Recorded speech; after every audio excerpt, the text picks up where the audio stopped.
காராமணி புலாவ் செய்ய போகிறேன். அதுக்காக ஒரு குக்கரில் தேவையான அளவு எண்ணெய் ஊற்றிக்கலாம். பிரிஞ்சி இலை, சோம்பு, பட்டை, லவங்கம் சேர்த்துக்கலாம். கட் பண்ணி வச்சுருக்க வெங்காயத்தையும் சேர்த்துக்கலாம்.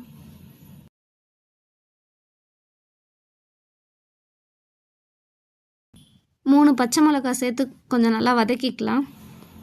வெங்காயம் கொஞ்சம் கலர் சேஞ்ச் ஆகிற வரலும் வதக்கிக்கலாம்.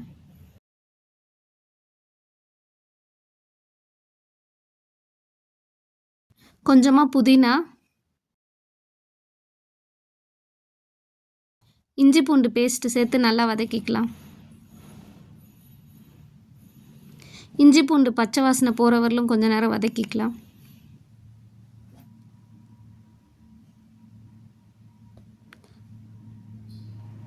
இப்போ நம்ம கட் பண்ணி வச்சுருக்க தக்காளியும் சேர்த்துக்கலாம்.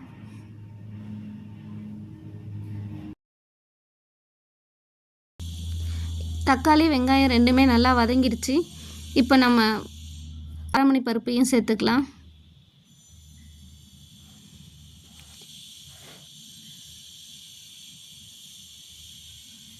காரத்துக்கு தேவையான அளவு மிளகாத்தூள், தனியாத்தூள், கொஞ்சமாக கரம் மசாலா, தேவையான அளவு உப்பு சேர்த்து நல்லா கலந்துக்கலாம். இந்த மசாலா கொஞ்சம் பச்சை வாசனை போகிற வரலும் கொஞ்சம் நேரம் வதக்கிக்கலாம்.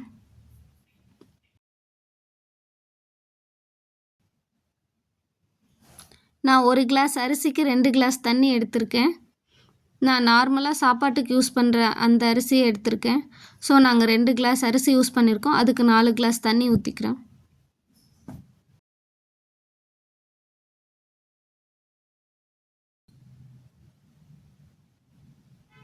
இப்போ நம்ம ஆல்ரெடி ஊற வச்சுருந்த சாப்பாட்டு அரிசியும் சேர்த்துக்கலாம்.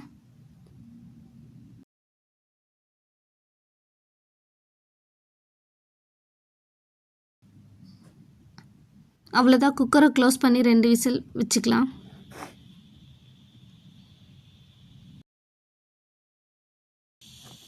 ரெண்டு விசில் வந்துருச்சு.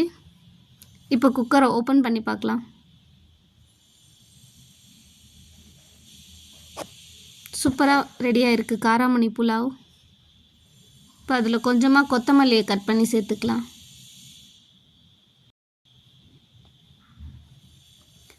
அவ்வளோதான், சூப்பரான காராமணி புலாவ் ரெடி ஆயிடுச்சு.